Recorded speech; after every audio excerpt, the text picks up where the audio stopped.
आप देखिए कि कुर्मी समुदाय के लोग अपने मांगों को लेकर कितना एकजुट हैं। उनके नेता लोग जो हैं वो सब चीज को दरकिनार करते हुए, कुर्सी का लोभ दरकिनार करते हुए, सत्ता का लोभ दरकिनार करते हुए वो अपने समाज के लिए आगे आए हैं, रेल की पटरी में सोए हैं और दिन रात उनकी मांगों को पूरा करने के लिए वो प्रयासरत है। लेकिन क्या मुंडा समुदाय के जो भी नेता लोग हैं, चाहे एमएलए हो चाहे एमपी या फिर आदिवासी समुदाय के जो एमएलए एमपी है, वो कितना अपने समाज के लिए ईमानदार है? समाज में उनको कोई मतलब नहीं है, उनका लाइफ अच्छा से कट रहा है, उनका परिवार अच्छा से चल रहा है, उनके बाल बच्चे अच्छे से पल बढ़ रहे हैं, उनके लिए वही वही दुनिया है। समाज से उनको कोई मतलब नहीं। युवा पीढ़ी आज बिगड़ रही है तो उसमें अभिभावक वर्ग कहाँ पे है? तो मैंने कहा कि भाई अभिभावक वर्ग में जो लोअर क्लास का अभिभावक वर्ग क्या करेगा? वो तो दिहाड़ी मजदूर है। उसको तो है कि आज अगर हम काम नहीं करेंगे तो दोपहर का खाना मेरे घर में, मेरे घर का चूल्हा नहीं जलेगा। तो उसमें उसमें वो अपना जिद्दोजहद कर रहा है जिंदगी से। लेकिन समाज के जो मध्यम वर्ग के हैं या फिर जो अपर क्लास के जो हमारे समाज के लोग हैं, संपन्न वर्ग, उनकी अभिभावक का भूमिका बनती है समाज को देखे। लेकिन वो तो क्यों मारे जाते हैं आदिवासी अगुवागण, विशेषकर मुंडा समुदाय में? तो मुझे तो ऐसा लगता है कि अवधेश दा ये राज्य आदिवासियों का है और बड़ी जनसंख्या जो है, ये तीसरी सबसे बड़ी जनसंख्या मुंडाओं की यहाँ पे मौजूद है, इस राज्य में वास करती है। लेकिन एक नियति बनने की जैसा एकदम हो गई है कि सामाजिक अगुवाओं का सीने पे गोली खाना या उनकी निर्मम हत्या होना एक नियति बन गई है, ऐसा लगता है।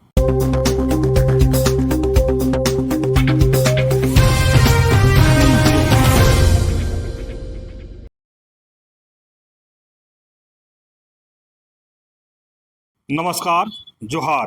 आप देख रहे हैं झारखंड स्वतंत्र खबर।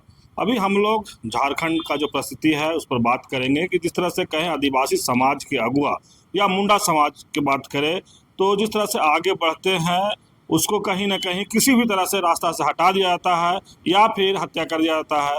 तो जैसे अभी हम हाल ही की बात करें, जिस तरह से खुट्टी की बात करें तो सोमा मुंडा की जो जिस तरह से हत्या हुआ जमीन विवाद में, उसी तरह से कई ऐसे अगुवाओं को भी रास्ता से हटा दिया गया। लेकिन हमारे साथ मुंडा समाज से आदिवासी युवा नेता दिनेश मुंडा है और हम बात करेंगे कि जिस तरह से आदिवासी अगुआ जो भी जल जंगल जमीन की बात करते हैं उनको कहीं ना कहीं हत्या कर जाता है, रास्ता से हटा दिया जाता है, उनको बातों को दबा दिया जाता है।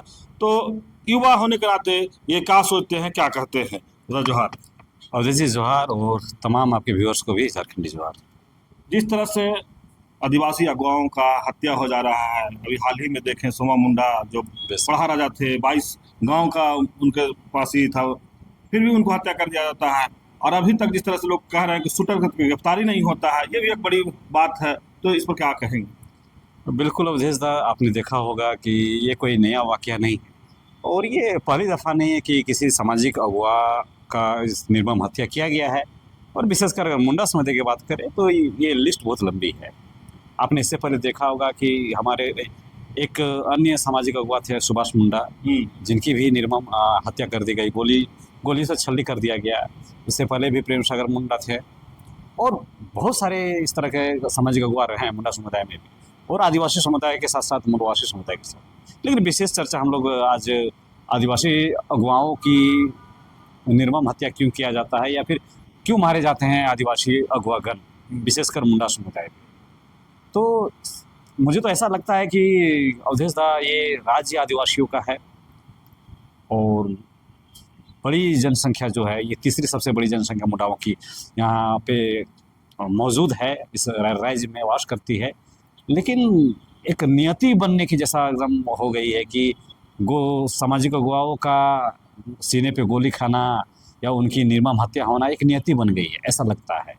और मैं ऐसा इसलिए नहीं कर रहा हूँ कि मैंने कहा बहुत सारी लिस्ट लंबी है और अतीत में भी जाइएगा तो जितने भी जल जंगल जमीन के लिए जो लड़ाइयाँ लड़ी गई थी उसमें भी लगातार हमारे आदिवासी अगुवाओं को मौत का घाट उतारे गया, उन्हें निर्मम उनकी हत्या की गई है।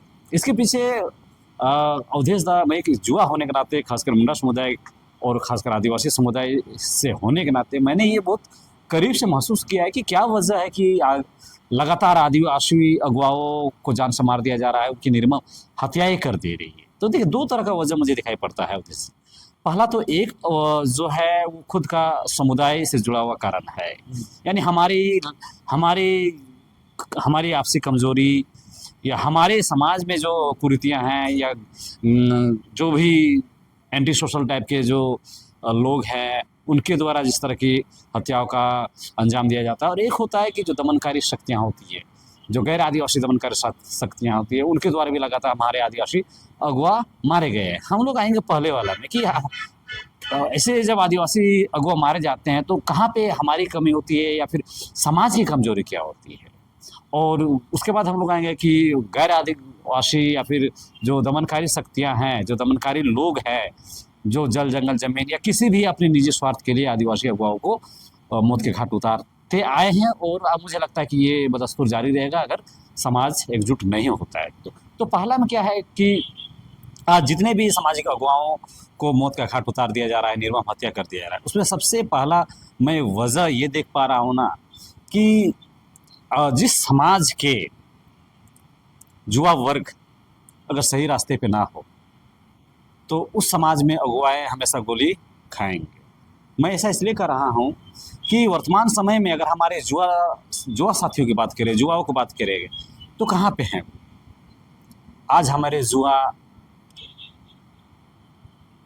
सोशल मीडिया में, व्हाट्सएप में, फेसबुक में, या फिर जतरा में, फुटबॉल मैदान में, चौक चौराहों में, या नशा में चूर हैं। तो जिस समाज का जुआ इतना कमज़ोर होगा, जिस समाज का जुआ अपने पुरखों की बलिदान को भुला दिया है, जिस समाज का जुआ रील बनाने में व्यस्त है, जिस समाज का जुआ नशा में डूबा हुआ है, उस समाज का अगुवाओं को तो लाजमी सी बात है कि उन्हें गोली खाना ही पड़ेगा, उन्हें की निर्मम हत्या ही होगी। अगर आज हमारे समाज के जुआ इस चीज़ को, अपनी पुरखों के बलिदानों को, कुर्बानियों को, हमारे संस्कृति को, हमारे कल्चर को अगर जान पाते हैं तो शायद आज दूसरे समुदाय के लोगों की हिम्मत नहीं होती कि आज हमारे समुदाय पे कोई हाथ डाल देता और हमारे जुआओं को गोली, हमारे अगुवाओं को गोली खाना पड़ता। लेकिन आज हमारे समाज पूरी तरह से दिशा से भटके हुए हैं। जो जुआ समाज, जो किसी भी समाज का रीढ़ होता है, बैकबोन होता है, आज वो पूरी तरह से समझिए कि पूरी तरह से लाचार, बेबस और कमज़ोर हो चुका है। तो ये जुआ से हम क्या उम्मीद करें? तो ये इस तरह के जिस समाज के जुआ होंगे उस समाज के अगुवाओं को गोलियों से छल्ली किया जाएगा। आज हमारे समाज की लड़कियां क्या कर रही है? आज हमारे समाज की लड़कियां इंस्टाग्राम में, फेसबुक में रील बनाने में मस्त है। रील बनाने में उन लोग बिजी हैं, उन्हें पता ही नहीं कि समाज कहाँ जा रहा है। तो उस समाज की जूतियों से आप क्या कल्पना कर सकती हैं? ऐसा कहा जाता है कि किसी भी समाज, सुंदर समाज का निर्माण करने में महिलाओं की बहुत बड़ी भूमिका होती है। वो एक नया नस्ल तैयार करती है, नया जनरेशन तैयार करती है। लेकिन आप आज हमारे आदिवासी समाज की जो नए जनरेशन की जो ज्योतियाँ हैं, क्या आप उनसे आप कल्पना कर सकते हैं कि वो एक नया पौध तैयार करने वाली है, एक नया जनरेशन तैयार करने वाली? बिल्कुल भी नहीं। ज़्यादातर आदिवासी बच्चियाँ देखिएगा आप, हमारे मुंडा समुदाय की, केवल और केवल इंस्टाग्राम में, फेसबुक में रील बनाने में व्यस्त। लेकिन मैं इसका कटाक्ष नहीं करता, ठीक है। यहाँ पर जिस तरह से आप युवा युवतियों की बात कर रहे हैं कि हमारे समाज की युवा युवतियाँ भटक गए हैं, मैंने यही कहना है कि भटक गए हैं। लेकिन आदिवासी अगुवा क्या इस पर कभी सोचे, गंभीर किया जो आदिवासी हुआ भटक गए हैं उसको रास्ता पर लाने के लिए, या बिरसा मुंडा से जो बलिदान देते हैं उसके बारे में उनको याद दिलाने के लिए? बेशक मैं इस पे भी आऊँगा, हम लोग इस पे भी आएंगे कि केवल इसके लिए जुआ ही जिम्मेवार नहीं। लेकिन मैंने कहा ना कि जुआ किसी भी समाज का, किसी भी राज्य का, किसी भी देश का बैकबोन होता है। अगर जुआ सही रास्ते पे जाता है तो कारवां आगे बनता है, ठीक है। किसी भी एक परिवार में देखिए ना, अगर एक परिवार में उसका घर का जो जुआ है अगर सही लायक निकल जाता है तो पूरा घर सुधर जाता है, आर्थिक रूप से, सामाजिक रूप से, बौद्धिक रूप से, हर रूप से वो मजबूत होता है। तो ये समाज भी तो हमारा, समाज भी तो अपने जुआओं को देखता है कि जुआओं से उम्मीद करता है, अपेक्षा करता है कि किस तरह से हमें आगे लेके जाएंगे। लेकिन क्या वर्तमान समय में उन जुआओं को देख के, जो केटीएम के रफ्तार से खुद किसी का जो बेटे हैं वो एक्सीडेंट हो जाता है, वो मर जाते हैं, तो लगातार जुआओं का मैं स्टडी कर रहा हूँ, देख रहा हूँ कि इन जुआओं से हम लोग बहुत सुंदर समाज का, मजबूत समाज का कल्पना नहीं कर सकते हैं। पहला बात। दूसरा बात, आपने कहा कि इसमें क्या अभिभावक वर्ग की भूमिका नहीं है? बेशक हम लोग उस पर भी अभी हम लोग बात करें। देखिए, मैंने तो पहले कहा कि जिस तरह से हमारे युवा अपने पुरखों के बलिदानों को, कुर्बानियों को, शहादतों को भुला के अपनी भाषा, संस्कृति, अपना कल्चर को भुलाते हुए जिस तरह से आधुनिकता की अंधी दौड़ में लगे हुए हैं, जिस तरह से नशा की गिरफ्त में हैं, जिस तरह से अन्य चीज़ों के जो एंटी सोशल एक्टिविटीज़ होते हैं उसमें इन्वॉल्व हैं, तो उसे हम लोग कल्पना नहीं कर सकते कि ये जो हमारा भविष्य हो सकता है और हमें ये संवारने का काम करेंगे, समाज को दिशा और दशा देने का काम करेंगे। बिल्कुल भी नहीं। जब तक इस तरह के जुआ रहेंगे तब तक समाज के अगुवाओं को गोली, सीने पे गोली खाना पड़ेगा और ये देखिएगा आगे भी चलते रहेगा। दूसरा कि जो हमारे समाज के संपन्न वर्ग के लोग हैं, जो हमारे समाज के नौकरी पेशा वर्ग के लोग हैं, जो हमारे समाज के बौद्धिक वर्ग के लोग हैं, वो भी इसके लिए जिम्मेवार है। सोचिए कि जिस समाज के संपन्न वर्ग हैं, जिम्मेवारी तो उनकी बनती है कि किस तरह से समाज को हम समाज को आगे ले जाएं। क्योंकि एक तबका जो है, जो दो जिनकी रोटी के लिए संघर्ष कर रहा है, आप उससे बहुत उम्मीद नहीं कर सकते हैं कि वो सुंदर समाज में अपनी योगदान दे सकता है। लेकिन जो समाज के चीज़ों से, समाज के आरक्षण से, समाज के आइडेंटिटी से, समाज के संसाधन से प्रयोग करके, यूज़ करके एक सही जगह पे हो जाते हैं, आर्थिक रूप से संपन्न हो जाते हैं, नौकरी पेशा में जाते हैं, वो खुद भूल जाते हैं। तो जिस समाज के लोग केवल अपने अगुवाओं का निर्मम हत्या का समाचार इसी रूम में बैठ के देखेंगे, घर में देखेंगे और सिर्फ और मनोरंजन के रूप में घर में ही तक बितर करेंगे, तो समाज के अगुवाओं को तो भाई उनकी निर्मम हत्या होगी। आपने देखा होगा कि यही रांची बंद हो, चाहे अन्य जगह पे झारखंड बंद किया गया, कितने लोग निकले। ये बड़ी बात। ज्यादातर जो सुखी संपन्न के लोग हैं वो घर पे केवल रिमोट पकड़े, टीवी ऑन किए हैं और वो सिर्फ न्यूज़ देख रहे हैं, और चाय पे चर्चा होना है तो क्या करना है, यही करना है। तो हमारे समाज के जो सुखी संपन्न वर्ग के लोग हैं, नौकरी पेशा वर्ग के लोग हैं, इनकी बहुत बड़ी भागीदारी रहती है समाज को आगे बढ़ाने में। तो ये तो कहीं भी नहीं दिखते हैं। ज़्यादातर मुझे लगता है कि सारे लोग नहीं, लेकिन 95 में मुझे लगता है 5 से 10% ही ऐसे लोग हैं जो एक अच्छे मुकाम पे पहुंचने के बाद अपने समाज को देखते हैं, समाज पे जाते हैं, बैठते हैं, एक सुंदर समाज को बनाने में उनका योगदान रहता है। लेकिन 90% जो नौकरी पेशा वाले लोग हैं, सोचिए कि ये नौकरी पेशा वाले लोग हमारे ही समाज के आरक्षण से नौकरी पे गए। इनको लगता है कि हमारे पे टैलेंट था इसलिए, लेकिन उनको नहीं मालूम कि जो आरक्षण का लाभ लेके नौकरी पे गए उसके लिए हमारे पुरखों ने कितनी बलिदानें दी है, कितनी कुर्बानियाँ दी हैं, तब जाके वो आरक्षण उनको मिला। और जब यही आरक्षण के थ्रू जब नौकरी पे जाते हैं, आईएएस बनते हैं, आईपीएस बनते हैं, या किसी भी सरकारी नौकरी में जाते हैं, तो उसके बाद ये भूल जाते हैं और केवल अपने भोग विलास, अपने बच्चों का करियर बनाने पे मशगूल हो जाते हैं। तो जिस समाज में इस तरह के जो मध्यम वर्ग के लोग हैं, नौकरी पेशा वर्ग के लोग हैं, जिनको अपना दायित्व भूल जाएंगे, जो अपना समाज को भूल जाएंगे, तो उस समाज का अगुवा का नियति ही रहेगा कि उन्हें मौत का घाट उतारा जाएगा। इसमें कोई दो बात नहीं। तीसरा, आपने कहा कि युवा पीढ़ी आज बिगड़ रही है, तो उसमें अभिभावक वर्ग कहाँ पे है? तो मैंने कहा कि भाई अभिभावक वर्ग में जो लोअर क्लास का अभिभावक वर्ग क्या करेगा? वो तो दिहाड़ी मजदूर है। उसको तो है कि आज अगर हम काम नहीं करेंगे तो दोपहर का खाना मेरे घर का चूल्हा नहीं जलेगा। तो उसमें वो अपना जिद्दोजहद कर रहा है जिंदगी से। लेकिन समाज के जो मध्यम वर्ग के हैं या फिर जो अपर क्लास के जो हमारे समाज के लोग हैं, संपन्न वर्ग, उनकी अभिभावक का भूमिका बनती है समाज को देखे। लेकिन वो तो समाज में उनको कोई मतलब नहीं है। उनका लाइफ अच्छा से कट रहा है, उनका परिवार अच्छा से चल रहा है, उनके बाल बच्चे अच्छे से पल बढ़ रहे हैं, उनके लिए वही दुनिया है। समाज से उनको कोई मतलब नहीं है। चौथा, हम जो देखते हैं अवधेश जी कि हर एक समाज में एक पिलर होता है जो बुद्धिजीवी वर्ग कहलाता है। आप देखिएगा कि आदिवासी बुद्धिजीवी वर्ग के लोग क्या है ना, वर्तमान समय में पता नहीं क्या रिसर्च कर रहे हैं, क्या शोध कर रहे हैं, समाज के लिए क्या लिख रहे हैं, कुछ तो मिलता ही नहीं। ऐसे भी आदिवासियों का इतिहास जो है, आप देखिएगा, शुरू से हमें पढ़ने नहीं दिया गया, हमें लिखने का अधिकार नहीं दिया गया, हमें बोलने का अधिकार नहीं दिया गया। धीरे धीरे आज हम लोग पढ़ रहे हैं। तो किसी भी सोसाइटी में जो एक एलाइट वर्ग होता है जो लिखने का, पढ़ने का काम करता है, आज हमारे समाज में उस तरह का देखिए, जितने भी केवल नाम के बुद्धिजीवी हैं, केवल नाम के बुद्धिजीवी हैं या फिर नाम के साहित्यकार हैं, नाम के लेखक हैं, नाम के कवि हैं, उनका बहुत ज़्यादा योगदान नहीं दिखता है कि किस तरह से वो एक नए समाज का अपने लेखनी के द्वारा, अपने जो जानकारियाँ उनके पास है, उनको किस तरह से परोसे कि समाज में जाके एक नई विचारधारा का विकास हो, एक सुंदर समाज का निर्माण।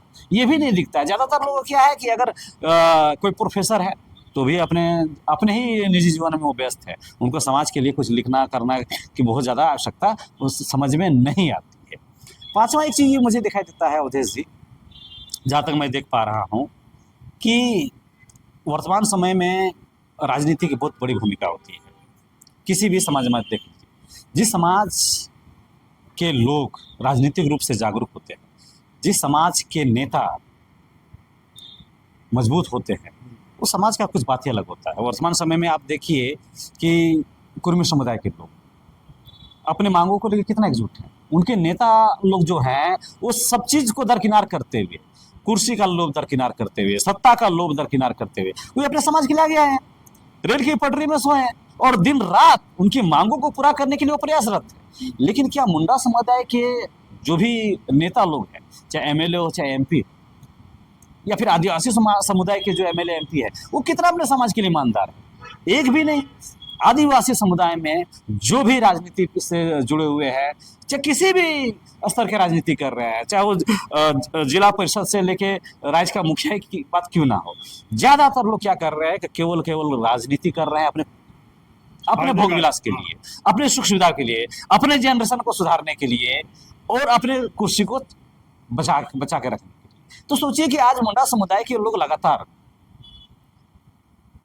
के अगुआ जो लगातार है, उन्हें मौत का घाट उतार दिया जा रहा है, मार दिया जा रहा है। जिसमें मैंने कहा ना, हमारे सामाजिक अगुआ सुभाष मुंडा थे, अभी हमारे समादा का निर्मम हत्या कर गया, इससे पहले रमेश सिंह मुंडा जी का हत्या कर दिया गया। तो मेरा कहने मतलब है कि ये ऐसा क्यों हो पा रहा है?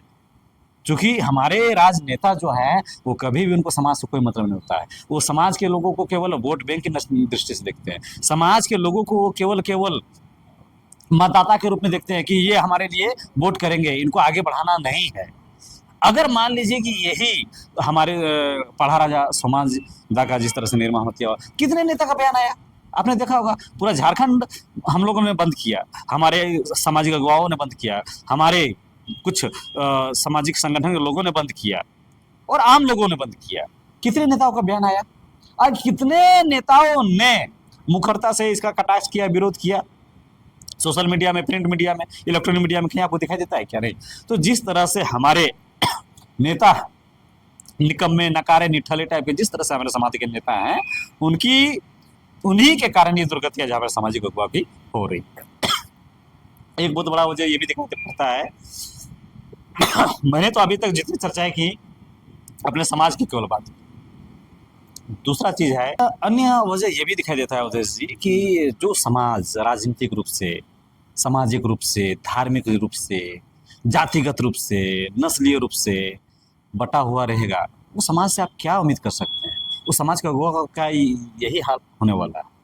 आप देखे होंगे कि रांची में, झारखंड में लगातार आदिवासी समाज में कभी सरना सनातन को लेकर लड़ाया जाता है, कभी सरना क्रिश्चियन को लेकर लड़ाया जाता है, तो कभी इंटरनल पॉलिटिक्स जो है जनजातियों के बीच में, आदिवासियों के बीच में ही अंदर में जो एक खाई बना हुआ है, एक जैसे सपोज दैट मान लीजिए कि मुंडा है तो अंदर से उरांव से उसका नहीं बन रहा है, उरांव समुदाय का लोग है तो उसका संथाल से नहीं बन रहा है। तो अंदर की भी ये जो आपसी बिखराव है, मन मुटाव या आपसी विभाजन जो दिखाई पड़ता है, उसमें तो जाहिर सी बात है कि इतने धारों में, इतने गुटों में बंटने के बाद समाज किस स्तर पे होगी? एक कमजोर समाज का ही आप कल्पना कर सकते हैं, बहुत सक्षम और मजबूत समाज का कल्पना नहीं कर सकते हैं। ये देखिए, हम लोगों ने झारखंड बंदी का ऐलान किया, हमारा सामाजिक संगठनों ने झारखंड बंदी का ऐलान किया। रांची से कितने लोग निकले? कितने लोग निकले? ज्यादातर तो लोग नहीं निकले, ज्यादातर देखें कि जो संगठन से जिनका सरोकार था वही निकले, और ग्रामीण क्षेत्र में आम आदमी लोग निकले, लेकिन शहर में तो देखिए निकले नहीं। कारण क्या, क्यों नहीं निकले? अरे मुंडा अगुआ मारा गया है, इस मुराद को क्या लेना देना, जिसमें संथाल को क्या लेना देना? संथाली थोड़ा मारा गया है, मुंडा समुदाय का मारा गया है। तो इंटरनल बात है ये, जनरली हम लोग महसूस करते हैं कि इंटरनल पॉलिटिक्स भी जो है ना आदिवासियत को कमजोर कर रहा है, आदिवासियों को मारे जाने पर मजबूर कर रहा है और वो हालात बनता है। एक और ये भी कारण है, अभी तक मैंने जितने भी कारण गिनाए उद्देश्य, ये तो हमारे समाज से जुड़े हुए कारण थे, हमारी कमजोरियाँ थी, हमारी बदकिस्मती थी, हमारा दुर्भाग्य ही खराब है, मतलब दुर्भाग्य है हमारा कि इस तरह के कारण हमारे अगुवाओं को रास्ते से हटा दिया जा रहा है या उन्हें गोलियों से छली कर दिया जा रहा है। एक अन्य कारण है जिसमें हम लोग देखेंगे, जो लगातार जिसके लिए हमारे धरती आबा से लेके वीर सिद्धू कानू से लेके वीर विधु भगत से लेके तमाम हमारे पुरखों ने बलिदान दिया है। आखिर क्यों दिए थे भाई? तो वर्तमान समय में देखिएगा कि ज़्यादातर जो अगुवाओं का जो निर्मम हत्या किया जा रहा है, उसमें कहीं ना कहीं जल, जंगल, जमीन की जो लूट है, क्योंकि जो भी सामाजिक अगुवा हमारे होते हैं वो क्यों होते हैं, आखिर हमारे समादा को क्यों मारा गया, क्योंकि वो एक संवैधानिक आदमी थे, संवैधानिक तौर पे बात करते थे, वो जल जंगल जमीन को बचाने की बात करते थे, एक सुंदर समाज का निर्माण कैसे करें उसकी वो बात करते थे, वो संविधान की कानून की बात करने वाले थे, प्रशासनिक बात करने वाले थे। तो उन्हें क्यों, उनकी हत्या क्यों कर दी गई? तो उसके पीछे एक वजह है ये कि वो लगातार जल जंगल जमीन को बचाने के लिए अपनी अग्रिम भूमिका। कोई बात यहाँ पर आ रही है, आज तक जितना भी आदिवासी अगुवाओं में जो आगे बढ़े जल जंगल जमीन बचाने के लिए बढ़े थे, लेकिन अब यहाँ झारखंड में सोना खदान भी है, अब क्या होगा? हाँ, तो मैंने वही तो कह रहा ना कि जल जंगल जमीन का जो लूट है इसको बचाने के लिए जब जब आदिवासी अगुवा आगे आए हैं तब तब इनकी निर्मम हत्याएं की गई है। अभी हंसदे जंगल को 10-10 हजार वहां से लोगों को भगाया जा रहा है। अब जो अपना घर द्वार सब चीज छोड़ के जा रहे हैं उनका क्या स्थिति होगा? कानून, पुलिस प्रशासन आज चंद लोगों की मुट्ठी पे है, संविधान का खुलेआम धज्जियां उड़ाई जा रही है। आम आदमी के लिए तो कानून और पुलिस प्रशासन और विधि व्यवस्था सिर्फ सुनने के लिए अच्छा लगता है, पढ़ने के लिए अच्छा लगता है, टीवी में देखने के लिए अच्छा लगता है।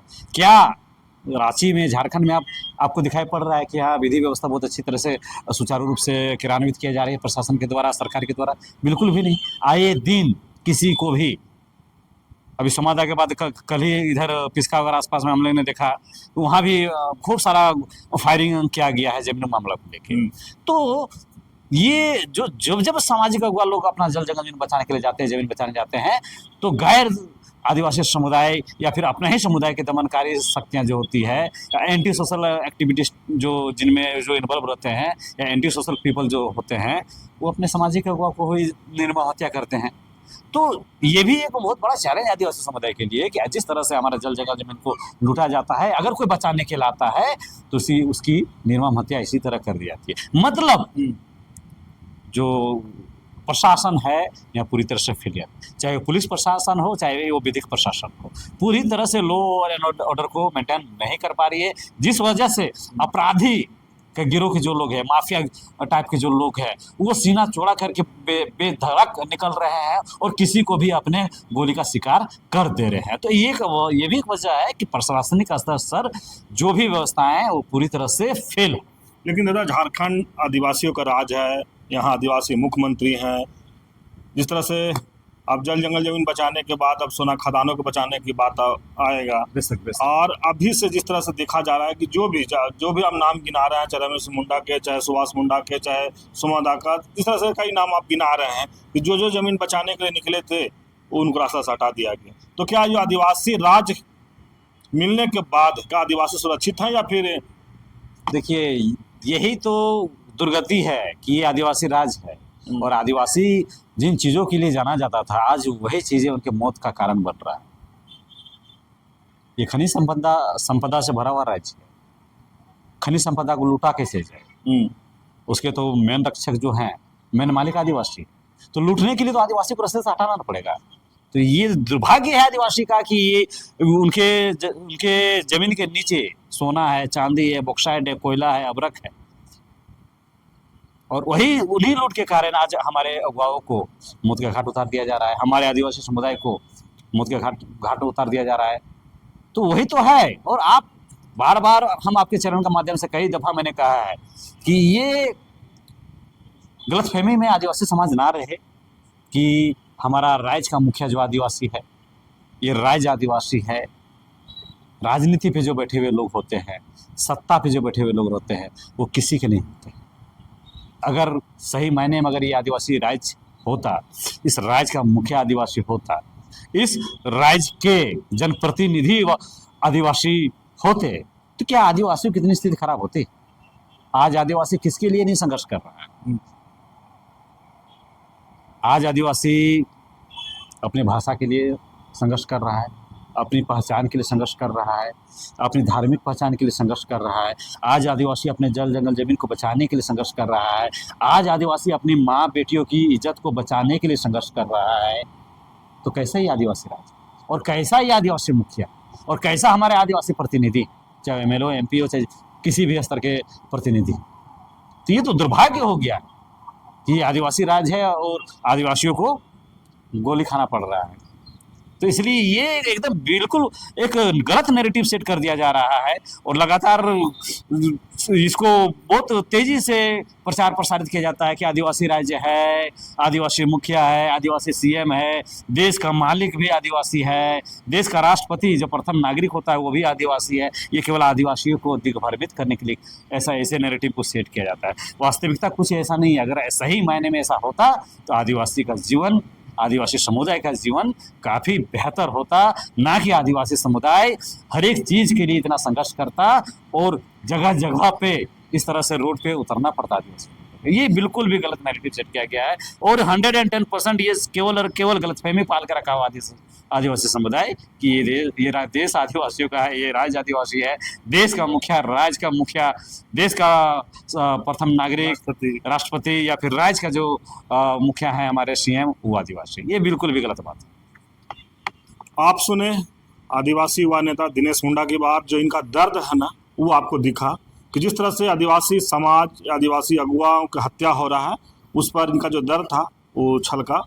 और लगातार जिस तरह से कह रहे हैं कि आदिवासी राज, आदिवासी मुखिया, राष्ट्रपति आदिवासी, जिस तरह से लोग कहते हैं वो आदिवासी समाज को सिर्फ और सिर्फ ये संतावना के लिए। और जिस तरह से कह रहे हैं कि सबसे बड़ी बात कि आदिवासी समाज में जो युवा युवतियाँ जो रास्ता से भटक गए हैं, कह रहे हैं कि रील जो बनाने में व्यस्त हैं, तमाम तरह के जो बात कह रहे हैं, नशा में हैं, व्यस्त हैं नशा करने में, तो उस समाज के अगुवाओं का यही हाल होगा।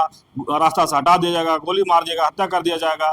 जो जल जंगल जमीन की बात करेंगे उनको यही हाल होगा, इसलिए कि उनका युवा जो है रास्ता से या भटक गए हैं अपने जो जल जंगल जमीन बचाने के लिए पहले से जो लोग सोचते थे, बचाते थे, लड़ते थे, उस रास्ते से युवा भटक गए हैं। इसीलिए आज आदिवासी अगुवाओं का ये हाल है। लेकिन वहीं पर कह रहे हैं आदिवासी अगुवाओं का जो थोड़ा सा अभिभावक का जो भूमिका होना चाहिए वो भी कहीं कहीं कर रहे हैं कमजोर दिख रहा है, जो आदिवासी युवाओं को सही रास्ते पर लाने में नाकाम दिख रहे हैं। वहीं पर लगातार ये भी कह रहे हैं कि जिस तरह से जल जंगल जमीन बचाने के लिए लगातार अगर हम कहें कि सुभाष मुंडा की बात करें, रमेश मुंडा की बात करें, विश्वमादा की बात करें, ऐसे मुंडाओं का जो खास करके जो आगे बढ़ चढ़ के बोलने वाले, अपने जल जंगल जमीन बचाने वाले लोग को बहुत जल्द ही जिस तरह से लोग रास्ता से हटा दे रहे हैं, वो कहीं ना कहीं कह रहे हैं कि चाहे गैर आदिवासी हो या आदिवासी समाज जो लोग हों।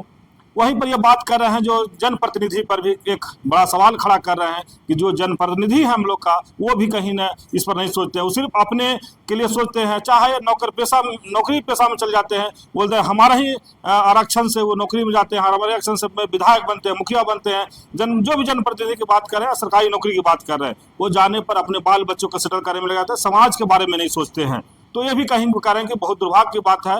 जो भी नौकरी कर रहे हैं वो जिस तरह से बोले कि बंदी में आपको देखने को मिला होगा कि सब अपना टीवी खोल करके देख रहे हैं, कहीं ना कहीं खास करके एक और वजह बताए, उरांव, मुंडा, ये भी जो अंदर का जो खाने का जो आपस में है वो भी कहीं ना कहीं घातक सिद्ध हो रहा है। और बाहरी लोग या जमीन दलाल के जो लोग हैं, बाहरी हो या भीतरी हो, जो जमीनदार काम कर रहे हैं, उनको इसमें काम करने में बड़ा मजा आता है और आदिवासी अगुवाओं को रास्ता से हटाने में उनको आसानी हो जाता है।